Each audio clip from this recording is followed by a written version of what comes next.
And welcome once again to another episode of the Horizon Roundtable. I am Bob McDonald, and you can find me on Twitter at Bob McDonald. And joining me is my co-host, Jimmy Lemke. Hello, everybody. How's your, whatever the time is. For us, it's Sunday morning. Or Sunday afternoon. I'm an hour ahead of you, remember that. That's true. Well, you're only just afternoon. You're just 8 minutes. So let's pump the brakes here. Well, forgetting the fact that people are going to be listening to this whenever. So good day to you all. Good afternoon, good evening, and good night. Yeah, good Monday afternoon. Good Tuesday at 2 a.m. Good whatever day and time that you're listening to this. There you go. And Jimmy, of course, is on Twitter at PantherU, and you can follow the podcast on Twitter as well at HorizonRT. So, Jimmy, I have to say, now last episode I had mentioned a couple of the schools, and I feel bad because I think I might have cursed them. Horizon League had a really crappy week this week. This week they went against Division One teams, not counting IUPUI beating IU Kokomo. They went 3-15. 3-15. Yeah. Including on Saturday, which I honestly expected. Looking at the Saturday schedule, I saw at least 3 or 4 wins out of that Saturday schedule. They won none of them. None of them. It's true. It doesn't make any sense to me. It doesn't. I mean, I look at the Horizon League. I look at these teams, and I don't see them being as bad as these box scores suggest. I don't see that. Well, maybe I'm wrong. Maybe I'm a complete imbecile and don't know what the hell I'm talking about. Which, incidentally, we haven't been told otherwise, so that might not be true. I don't know, or maybe I've been and I ignored it completely. But still, the fact that you had winnable games the entire week, and you were, from a Division I standpoint, only able to win 3 of them. It's not.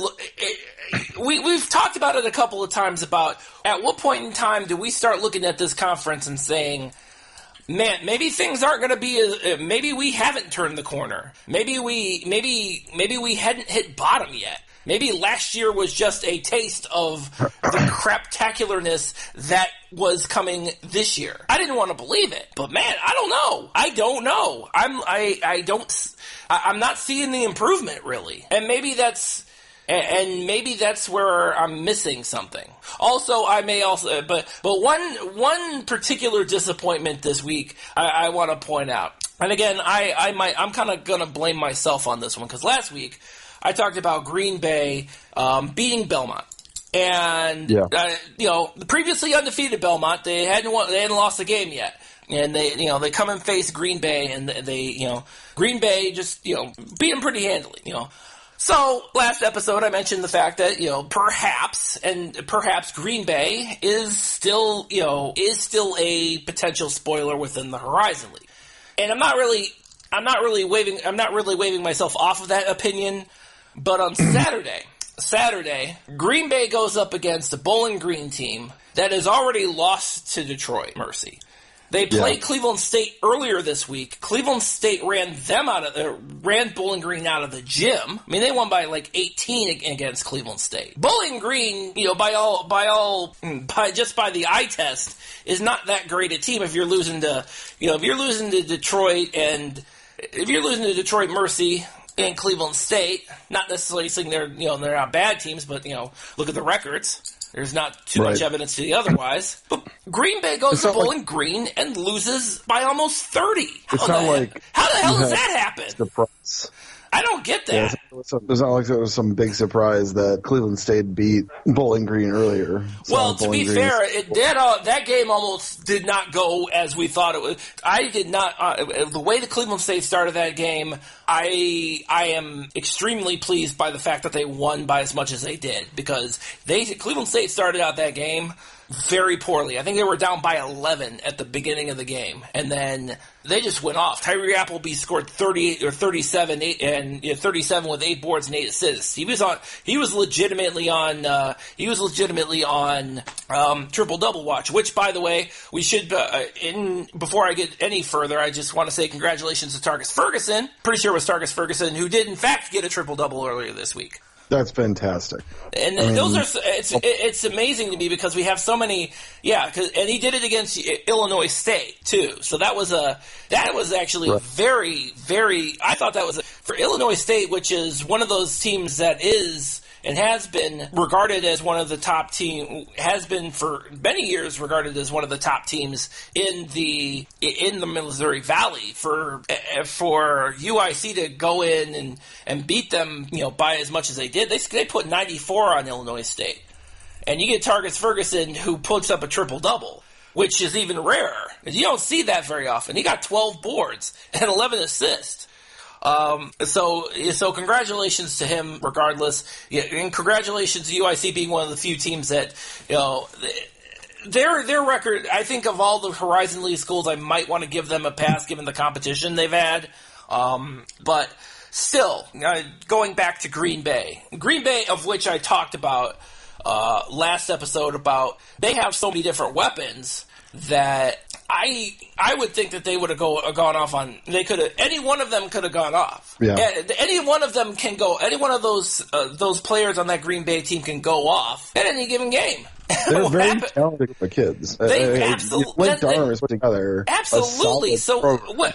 Sandy Cullen is a great piece, and they were really lucky to have him leave Marquette and be able to pounce on him. Absolutely. That was great. That was good for them. I'm very happy that Green Bay is able to come up with a player. Absolutely. But he's not the only one. No, he absolutely isn't. Any one of them. The one guy Hemphill kid is legit. Yeah, Tank Hemphill, the one guy I didn't mention last episode, he's the Horizon League Player of the Week last week. The one guy. So that's what makes it a little bit more of a head scratcher that you have all of these weapons on this Green Bay team, and we've seen them. You have all these weapons, and they still get trounced. I mean, Bowling Green put 97 on them. So again, that leads me to believe that I might have cursed them, Jimmy. This might be the curse of Bob might be in effect on this one. Well, that I said nice things about them, and they turn around and get crushed. I don't know, man. Yeah. This is why I stopped doing. I tried to not. I can't tell you how many when I was still writing my column. I can't tell you how many times I wrote positive things about Cleveland State, and then subsequently the next game something absolutely mind-bogglingly terrible happens. And I blame myself sometimes. Maybe I'm the kiss of death, Jimmy. I don't know. The easiest thing to do is just not take a stand. Speak strongly, but never say that you're going to be. This is definitely where we are at. This program can do this. This program's fantastic. You don't know. You really don't. Apparently not. Apparently I'm too glowing in my compliments, which I didn't think I'd ever. I don't necessarily strike myself as somebody who's overly glowing, or but apparently I am, and apparently so I guess I should take this time out to apologize to Green Bay's men's basketball program. I'm sorry I put entirely too much on you. What can I say? I'm sure you guys will do better in the conference schedule. Well, yeah, because they're playing Horizon League, they should be fine. Exactly. So yeah, maybe that's it. I don't know. Yeah, it was just a weird thing. Although, so it's been just kind of a weird. It's been just kind of a weird non-conference slate all around. I mean, even you're just. I just don't see. I'm not seeing the wins. I'm not seeing. I'd like to if you kind of get into the guts of these rosters, you see theoretical improvements from last year. Last year was horrible. I mean, you look at this year and it's like, they should be better. But then you look at the standings and you have most of your teams are sub 500 right now. I mean, where is it? That doesn't make sense to me. It's kind of frustrating, and I'm just saying it from a standpoint of, and I'm just kind of looking at it. Not everybody. I mean, exactly. So you look at the standings right now. You have 3 Horizon League schools that are above 500 in the standings. Everybody else is below 500, and I can't make heads or tails of it. I mean, Wright State being 4-6 bothers me. Okay, I'm glad you brought them up, because that is one I don't. It is okay. Losing neutral court to Penn State and SMU is okay. Losing on the road at Indiana State is kind of bothersome. This last weekend, though, this last week where they lose to, they lose to what? They lost to Miami, and they lost to Miami, and they lost to Miami, and they lost to Kent State. And those are two teams I thought for sure Wright State was going to be able to beat. Kent State that should have been a winnable game for Wright State, and they did not win. I saw Miami should have been a winnable game, and it wasn't. Yeah. And so that I'm not really understanding I'm not understanding what's going on here. I'm really not. I mean, ever since they started this, they started the season 3-1. They beat Western Carolina. They had that win against Toledo, pretty convincing win over Toledo. They won by 20 against Toledo. No, I'm sorry, 10. Sorry, 10. My bad. But they dominated that game, and then they beat North Florida. So they started out pretty good, and then ever since then they lost 5 out of 6. This is the same team that was picked by a lot of people to finish at the top of the conference. The sixth game of 5 out of 6. The losses, the 6th one that they won was against a school called Cedarville. Exactly. That they only scored 58 points on, too. Yes, which is another head scratcher. And don't try and tell me that Wright State can't score, because they we know they can. Scored 96 on Western Carolina. They scored 84 on Toledo, which is a good team. It is. But for them to get beat twice in a row, once at home, to in-state MAC schools is bothersome, because absolutely. In a lot of ways, the Horizon League, for it to really succeed, for it to be, get back to its pecking order, the best teams in the Horizon League have to beat their in-state MAC and MVC opponents. They do. And they took care of business with Toledo. Yeah. But I thought they were well on their way. If Miami of Ohio and Kent State beat them, and then, teams like Akron are beating Cleveland State, like the MAC and the real battleground in Horizon League versus MAC war is obviously the Ohio. It's Ohio. Yeah, it is. That's where we have most of the programs. Yes. And I'd even count Northern Kentucky as part of that, since they're in the Cincinnati metro. So, we've had 4 teams in Ohio metro areas. They've got, 5? Yeah, the MAC has, so the MAC in Ohio, the MAC has... Kent State, Toledo. Am I missing one? I'm sorry. I'm sorry, say it again? They have Ohio, Toledo, Kent State, Akron, Miami of Ohio. Am I missing any? You're missing Bowling Green. They have 6. Oh, yeah. We just spent 5 minutes talking about... Yeah, 6. Bowling Green. Yeah, so, you are correct. So, I think roughly a little... I think they have, 12, 13 teams in the MAC now, and I think they have, 6 of them are in Ohio. Plus, you have the direction... Yeah, So every single Horizon League team plays at least, specifically in Ohio, plays at least 3 of these MAC schools. At least 3. And I don't even, but you're absolutely right. It's for the Horizon League, specifically the Horizon League, it is all about and specifically as it relates to the Ohio schools. It's all about beating those in-state MAC schools. Yeah. And and you look at the records, it's disappointing. Now, mind you, of course, you have, Cleveland State, Youngstown State having to, Cleveland State is 1-2 against in-state MAC schools. But Wright State is the one that's a real head scratcher. And you beat Toledo, but you lose to Miami of Ohio, you lose to Kent State. It's a little mind-boggling. It really is. not to say that that's I mean, it is a bad thing, especially when you think about it from a standpoint of how exactly, when you compare that to, think about that and compare that to, say, a MAC team that, in fact, I saw, I think Mark Adams actually put out a list of the top 15 conferences that had, based on their non-conference winning percentage. Mac's up there. They're a tick over 50%. They're in the top 15. and it kills me that a lot of the Horizon League teams are the reason they're a tick of above 500. In Ken Palm, Horizon League's best school is Northern Kentucky, 83. Strong school, right? 125 in Ken Palm. Yeah. Wright State is next at 144, 4-6. They're playing a stronger schedule. So the 4-6 is the least expected. Then you go to 174, also 4-6, UIC. Mm-hmm. 192 IUPUI. So your 6-3 record at IUPUI is a little bit smoke and mirrors. Not quite what you're excited about. Green Bay 203, 504. So that's the fifth team in the Horizon League is already in the 200s in Ken Palm. This is strikingly scary. Well, not only that, but if we've been the other thing too is that not just Ken Palm, but if you look at those. If you look at the NCAA is publishing the net standings now, and it's not any better. In fact, in a lot of regards, it's worse. As of last Monday, when I last checked on when we last checked on the net standings, you had probably, I think, 2 or 3 Horizon League teams that were sub 300 with Youngstown State down to 325. Northern Kentucky 122, IUPUI 127.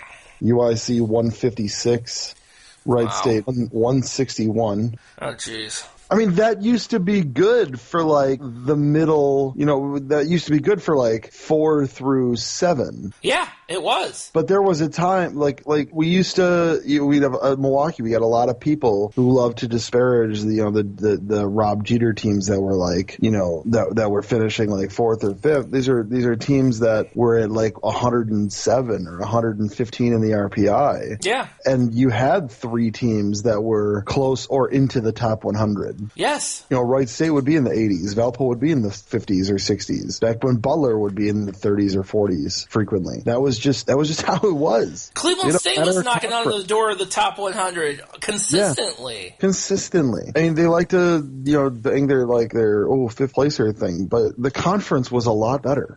5th place in this conference doesn't impress me one bit. No. You know why? Because 5th place in this conference is still in the worst half of college basketball teams. That is garbage. That is hot garbage. I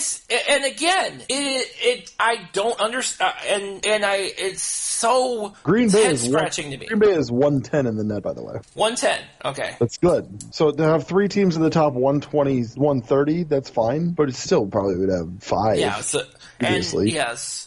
And again, this is as of, we record on Sunday, so, obviously what is it?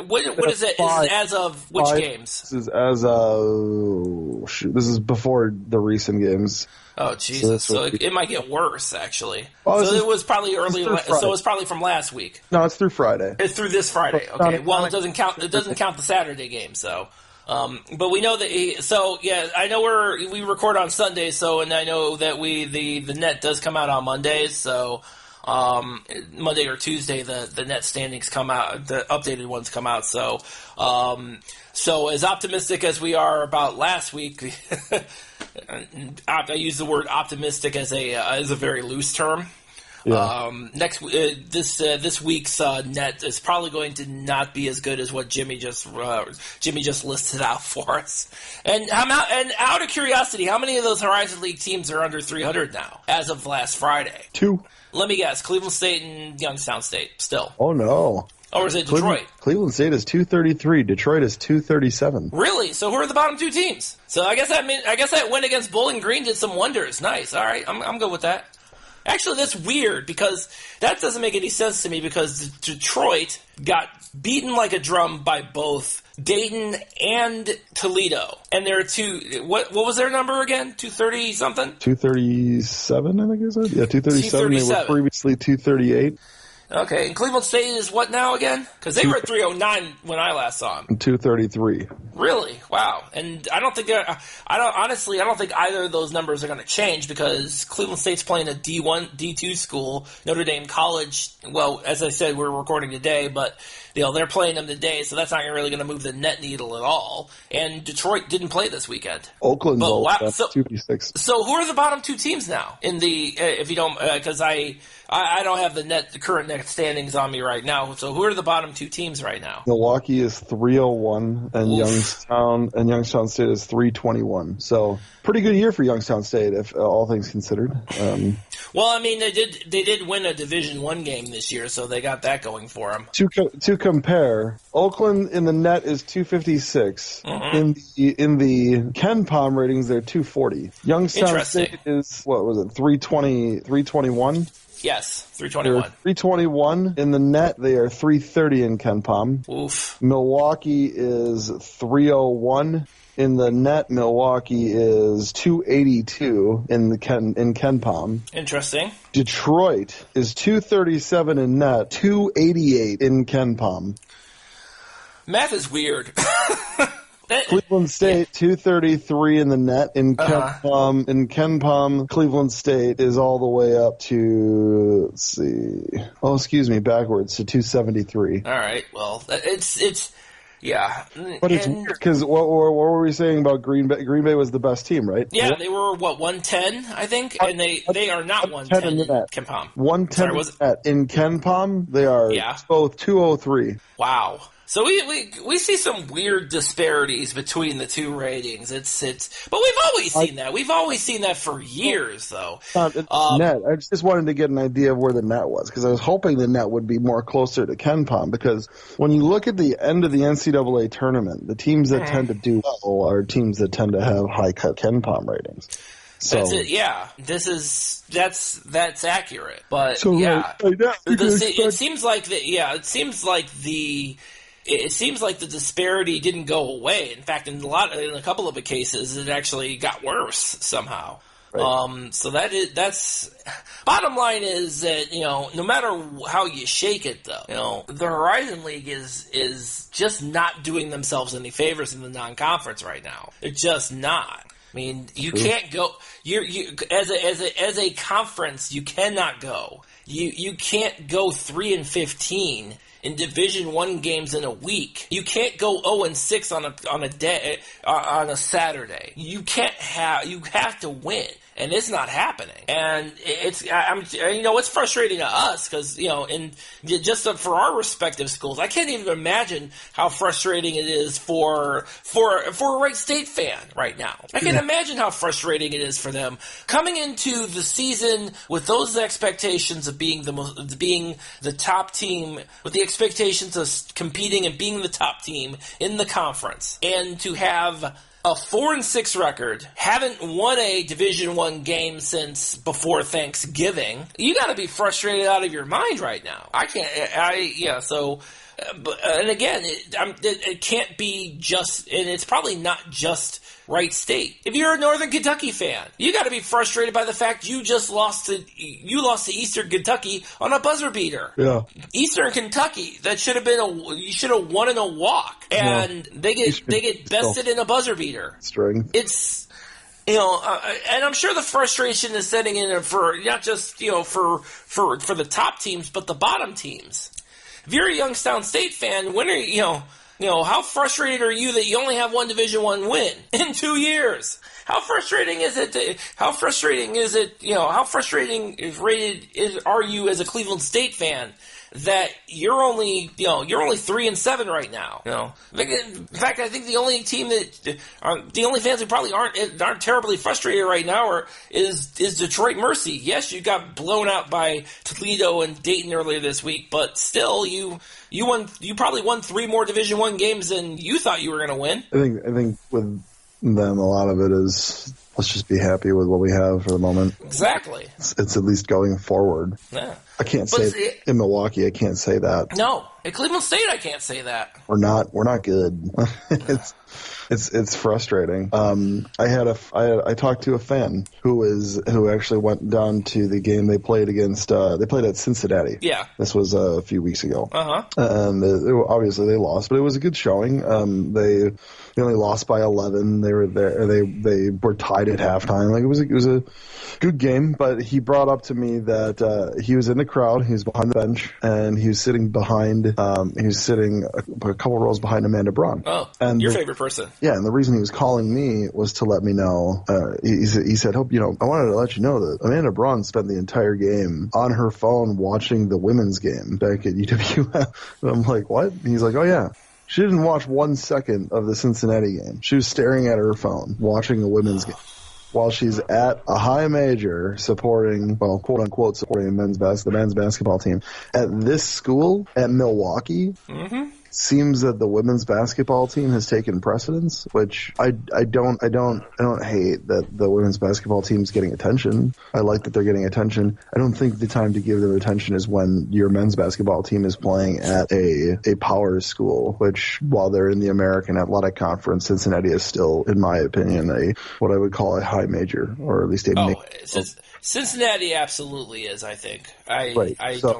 So what are you doing spending your time at this game? Not talking to fans either. Like this person noticed a couple fans talked to her, but it was because they went up to her. Like she wasn't she wasn't talking to the fans. She wasn't trying to, pitch. I think it was, hey, I'll take the free trip to Cincinnati, and wow, I'll keep tabs on what I really care about back home. If there's an experiment going on at Milwaukee, and this is what this person posited to me, and I don't think it's a stretch. If there is an experiment to consider whether or not a athletics program can succeed by putting all of your efforts towards your women's basketball program, that like can you build a true revenue program out of a women's basketball team? The answer is most definitely no, and we know this because Green Bay doesn't rely on a basketball program. Green Bay, bold strategy, Cotton. Let's see how that plays out. That's the kind of shit that we're looking at this school. Is we have an athletic director who's more focused on the women's basketball team. I love Kyle Recklich. I think she's a great coach. I think that our women's basketball program has a successful future ahead of it. I think they're pretty good right now. But there's nothing about women's This is the NCAA. Yeah. Your athletics program is based on what you do with your men's basketball program, what you do with your football program. We don't have one. What you do with your hockey program. We don't have one. Yeah. Milwaukee has an opportunity. We have an interesting opportunity. Yeah.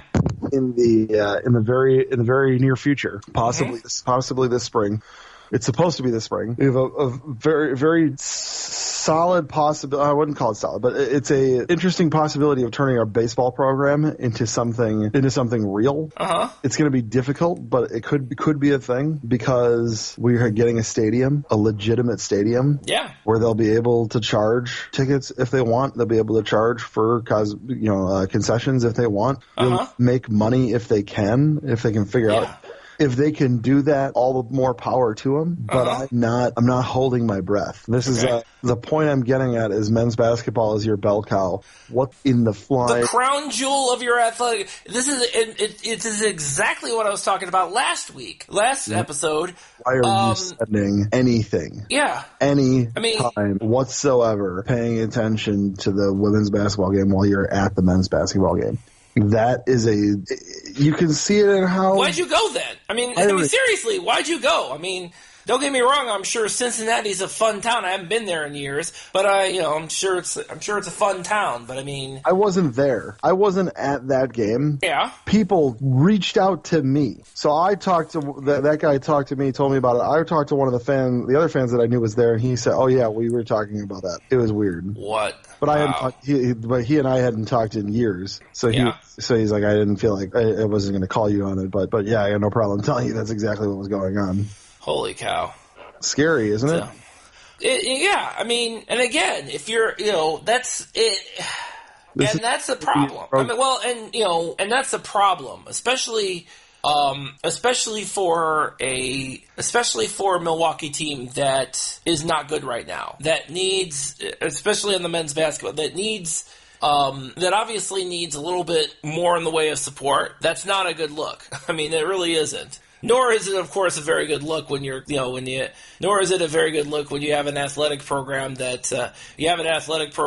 you have a basketball program that's currently 3-7, and your attendance numbers are the lowest they've ever been. Looking at you, Mike Thomas at Cleveland State. And then you leave. Add on a little bit more chaos. Throw another log on the fire. Make it somebody else's problem.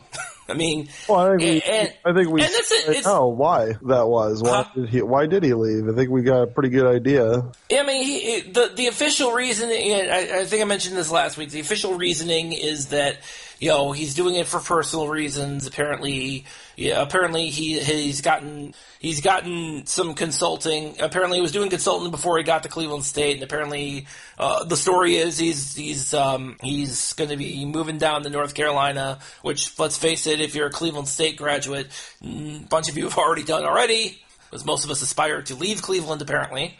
Not me, but apparently the idea is, I guess he's going to spend more time on consulting, which apparently pays more than being an athletic director, I suppose, and doing some teaching as well. That is his whole thing.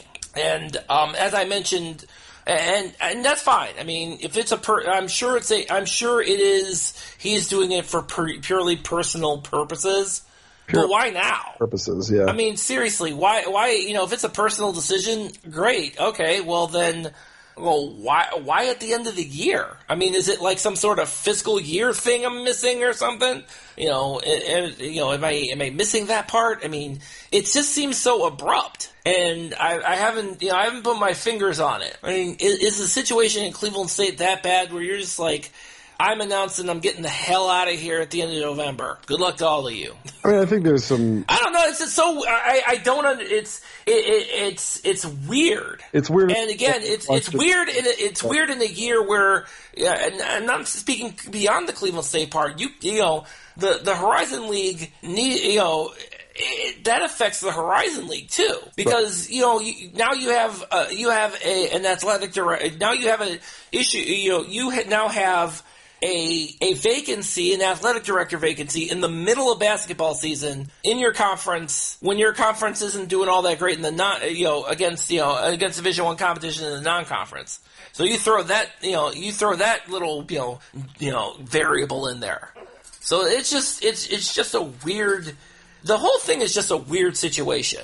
And, I mean, good luck to him. Godspeed. Have a nice day. Don't forget to write. Don't forget to never come back. Apparently Illinois fans warned us that something like this is going to happen. I don't give a shit. I mean, honestly, bye. Have a nice day. I mean, seriously, if you don't want to be here, don't be here, man. I get it. At least you decided, screw it. I have better things to do with my day to be athletic director. Yeah. Fine. Knock yourself out. Good on you. At least you admitted it to all. At least you decided to walk away, as opposed to dragging it out for years and years and years and getting nothing accomplished. Better now than 3 years from now when things look worse and things could potentially be worse. That's fine. I'm good with that. I mean the circumstances just seem kind of strange as all hell, but that gives Cleveland State some time to figure out. They'll have an interim. They'll have some time to figure out. Nothing's going to change in the next, for however long it takes them to, do the search. Nothing's going to change. Attendance is still going to be the attendance issue isn't going to be addressed. But you knew that.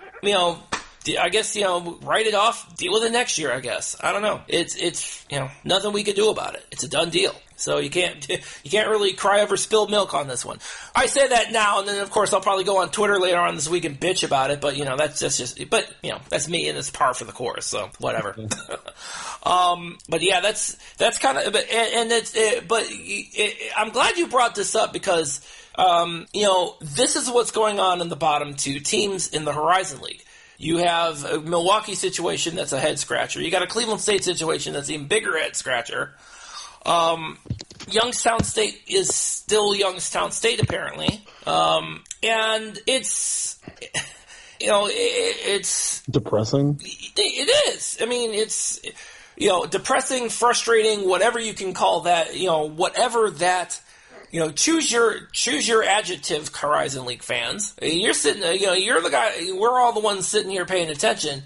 And you're probably, most of you are probably sitting there wondering, what the hell? I mean, it would be very helpful for the Horizon League to be doing better than they actually are, and it's just not happening. And so, it's got to be depressing. It's got to be frustrating. And we'll go into the conference slate at the end of the year, and it's going to be, I almost envision a scenario where you have like 7 of the 10 teams having a record anywhere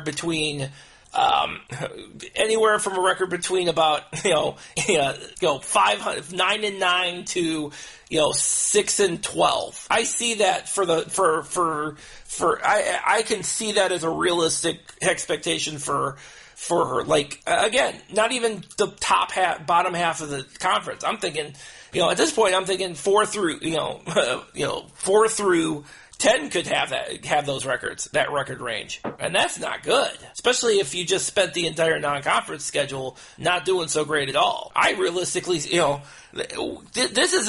is a very scary scenario where you could potentially have 5 or 6 teams in this conference finishing below 500 for the entire year once everything's all said and done. That is not a good look for the conference as a whole. I'm hoping and praying that that's not going to be the case, but you got to look at it and you think to yourself, holy cow, that's a problem. So this is the state we're in. It's just eventually just going to be. That's the thing. This is the state that we've been sitting over here.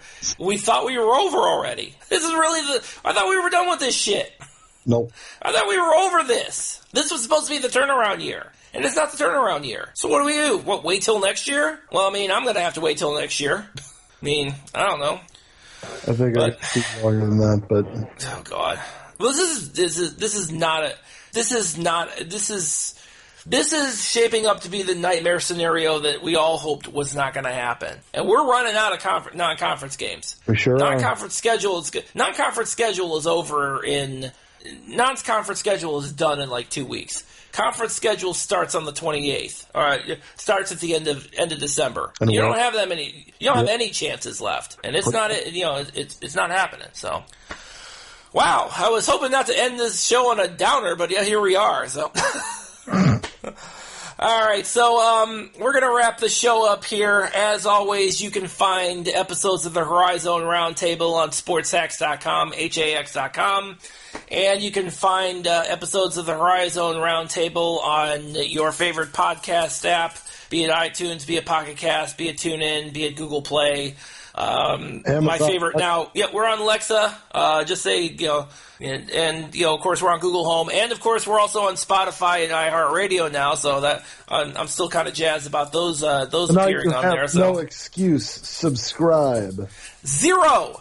None at all. Your excuse can't be Bob and Jimmy are assholes. That can't be your excuse. Yeah, if you're listening this far into this podcast, you're set. We've hooked you in. So that's gonna wrap it up. And thanks for listening. Take care, everybody.